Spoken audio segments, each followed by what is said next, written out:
Since the 1979 Iranian Revolution and the creation of the Islamic Republic of Iran, Iran's relationship with the West has been strained. From taking American diplomats and citizens hostage in their very first year to the ongoing threats of violence and nuclear weapons in current day, Iran has been a thorn in the side of the United States for nearly 50 years. It's important to differentiate between the government of Iran and its people. Under the Islamic Republic regime, Iran's own people have been brutally oppressed. The Khamenei regime executed over 1,000 prisoners in 2024 alone. In recent years, the United States foreign policy regarding Iran has varied greatly, depending on who was living in the White House. Presidents Bush, Obama, Trump, and Biden each had very different approaches than their predecessor. This confusing back-and-forth approach to diplomacy can have a negative long-term impact on relationships around the globe.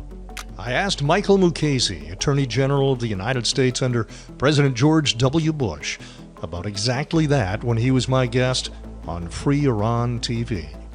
If you are in my age bracket, then you grew up about the time of the Islamic regime coming to power. And so that's all most people my age or younger have ever known. When we look at the policy over the last 4 presidents, you look at President Bush policy, President Obama policy, President Trump policy, President Biden policy, there have been wide variations in how they approach Iran. How can the NCRI or MEK or those who would like to see regime change count on the United States to support their efforts when each administration seems to change every 4 or 8 years? That's an excellent and a very vexing question because the variation that you point out goes from believing that you can engage with these people, that they can be brought into the world community, that you can reach a common understanding, to harsh recognition that unremitting pressure is the only thing that's going to change them. I think what that shows is that the Iranian people are going to have to look to themselves for regime change and really make it apparent that it is going to come from within, and that will, in a way, reform the United States as well.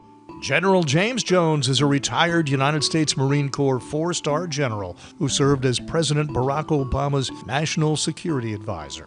He agrees with former Attorney General Mukasey's assessment.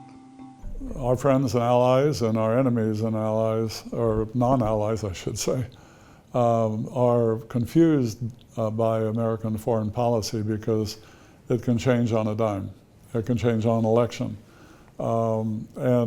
And we used to be very predictable, and we used to be very clear. And where Iran is concerned in particular, but also a lot of other countries, but Iran, since we're talking about MEK, our Iranian policy has been unclear and vacillating between appeasement and threatening to be a harder line, but never really coming through with any definitive action that would cause the behavior change that we hope to see in Iran. Senator Bob Torricelli is a Democrat who served as the United States Senator from New Jersey. He warns against the United States naively approaching dangerous countries like Iran from a position of weakness. There are many qualities that I love about Americans. One that I admire, but I wish we would get over, is our eternal optimism about people. Most Americans, including people with hard knuckles in the U.S. government, basically believe that if you wait long enough, everyone's really got goodness in them. We're all really decent people if you wait. Of course, that isn't true. And it wasn't true with the Nazis, it wasn't true with the Soviets, it's not true with the Iranians. And yet I think there's still an extraordinary strong elements in the U.S. government who believe that the Iranian Revolution is an aberration. If we're just patient enough, if we're nice enough, if we appease enough, it'll all come back and be good again. Well, it won't. And it's really time, after 40 years, to get over the idea they're coming back to the family of nations.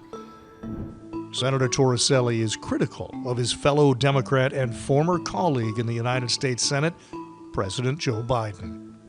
was on his committee, sat next to him for years. He's a lovely, lovely man. But conciliation with the mullahs is a fool's errand. They understand power. They understand military strength. They only understand if you get your foot on their throat. And I'm sorry, Joe, but this idea that we're going to reconcile with them, this returning the $6 billion to them of resources that were held, I can't imagine how this makes sense from anybody's perspective. President Biden was serving as vice president at the time that General Jones was the national security advisor to President Obama. Jones is not a fan of Biden's policies over the past 4 years. I think there has been a mistaken belief that there is a possibility that Iran is going to somehow see the light and stop what they're doing with regard to the quest for nuclear weapons capability. I think the evidence has proven that that's incorrect, that Iran is not going to change. They've never lived up to anything they said they were going to do. And as a consequence, in different parts of the world, they watch what we say and watch what we do, and the two don't measure up. If Biden's policy of appeasement has not worked, what is the right approach? Former Attorney General Mukasey has an answer.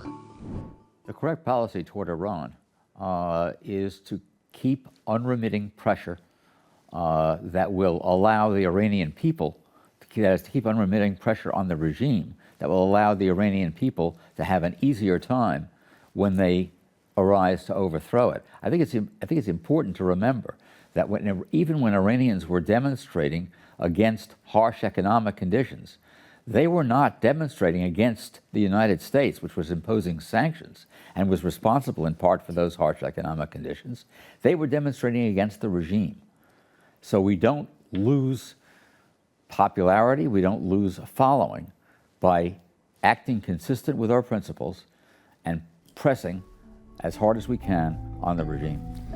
John Bolton is a former United States ambassador to the United Nations and also served as national security advisor to President Trump. He goes even a step beyond what General Mukasey says.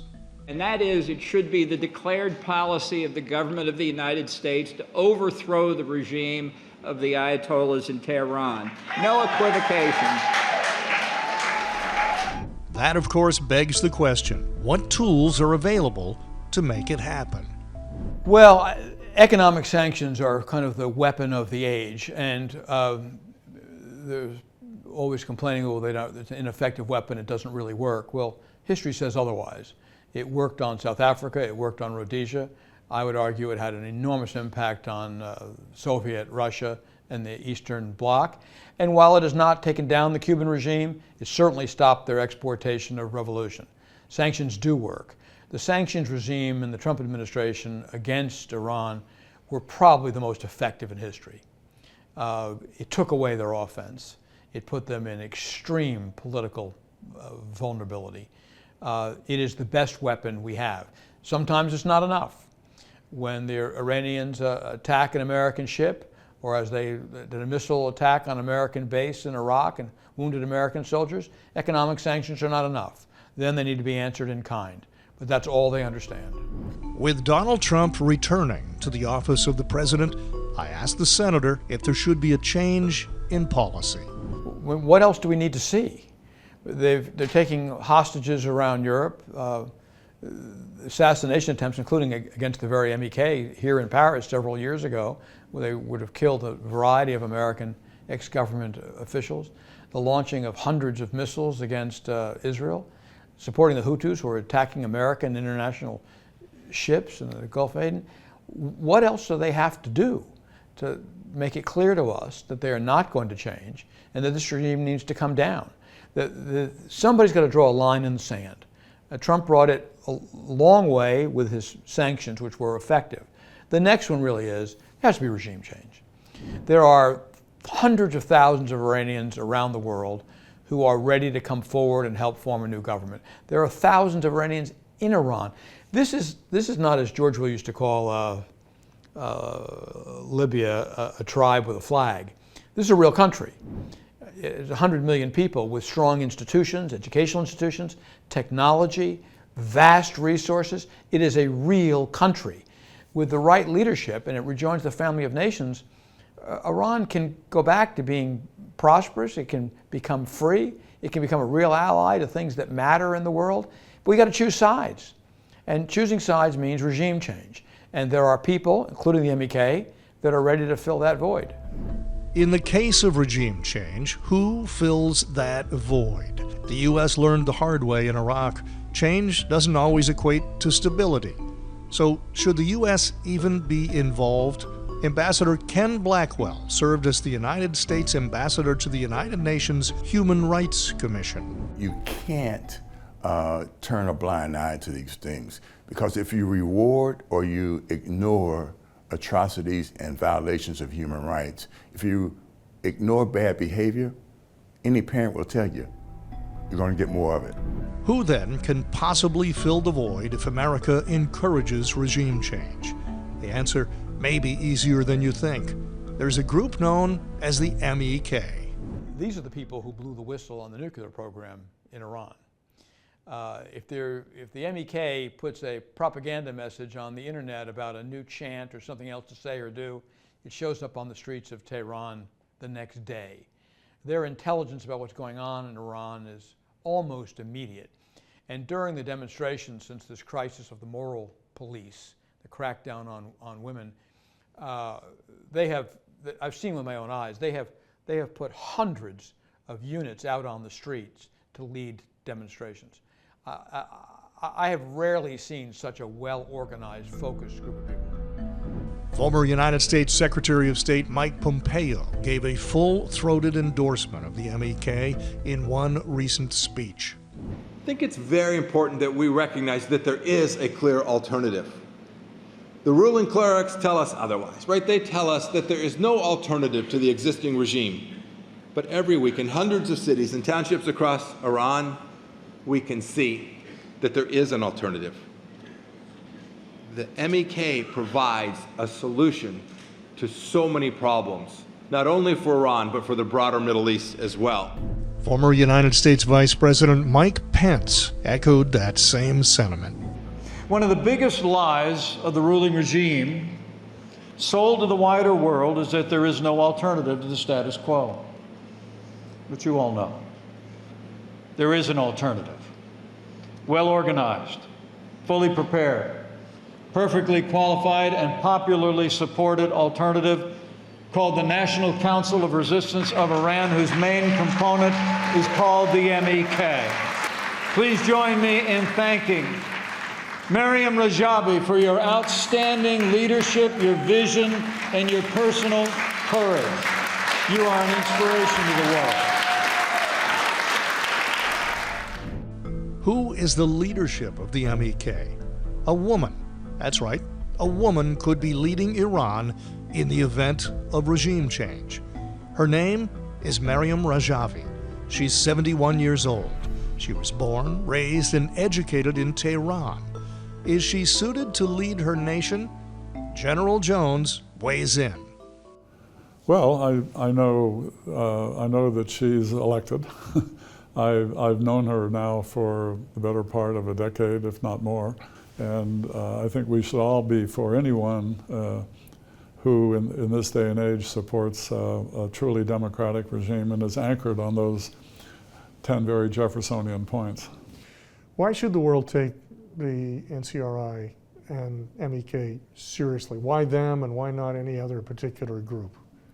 Well, the NCRI embodies a number of groups, as you know, but to me, one of the reasons we need to pay attention to them, aside from the fact that I think they embrace the values, the democratic values for the future of Iran, but I think we should pay attention to them because Iran pays attention to them. When we asked that same question on international television, General Mukasey replied with no hesitation whatsoever.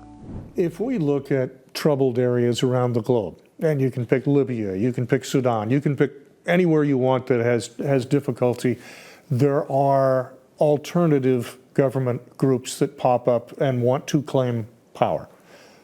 Why should we take the NCRI as a serious alternative? What is different about them than anyone else that wants to lay claim to Iran? I think what's different about them is that for years, decades, they have had a 10-point plan, as you pointed out before, that includes principles with which Americans are comfortable and that are easy to explain and should be popular to people who want to run their own lives. They are not about factionalism. They are about unity, and they should remain about unity. I think it's an important thing, particularly in a country like Iran, where there are many different groups and nationalities, some of which may be vying for power for their own sake. But if you seek regime change using principles that apply to everyone, I think that creates an enormous opportunity. Mrs. Rajavi and the MEK seem to have the recognition and support from many high-profile Western leaders, including Secretary Pompeo. Mrs. Maryam Rajavi heads the Democratic Alternative that has demonstrated its capability over now 4 decades against the mullah's dictatorship. Your movement has shown the incredible capacity and resilience to end the regime's brutality. And you've exposed much of the regime's nuclear sites and details of Iran's nuclear weapons and missile program. And the world owes great debt for all of this work, hard work. The resistance has been willing to pay a very real and serious price. It has a platform that we can all support. We have a well-established adversary to the United States in the leadership of Iran. We have undeniable evidence of human rights abuses and violent, sometimes lethal, oppression of Iran's own people. We also have an organization with 4 decades of history fighting the regime, and with an alternative vision of an open, free Iran. Former Vice President Pence explains how important it is that the world knows about this group. I want the wider world to understand that MEK and the NCRI share the same values that Western nations hold dear. Mrs. Rajavi's 10-point plan for the future of Iran will extend political, social, and economic equality to women. It will allow all citizens to prosper and thrive in a free market economy. And the 10-point plan will ensure the freedom of expression, the freedom of assembly, and guarantee the right of every Iranian to live, to work, to worship according to the dictates of their conscience in freedom. We're at a moment in time where Iran's leadership may have its most fragile hold on power ever. What are the realistic chances of regime change in Iran in the near future? I'm very optimistic because history is a process, not a snapshot. If you get locked into believing it is a permanent snapshot, you don't change it.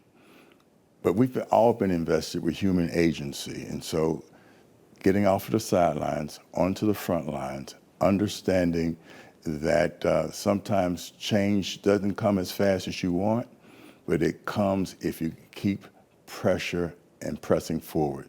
We learned this in our own 250-year history. I believe that the Iranian resistance will learn it in short order. Secretary Pompeo may have summed it up best. And this is my message today to the Iranian people who have the opportunity to hear this, and the resistance units that are fighting on behalf of all of us. Keep up the fight. Keep your focus on the IRGC.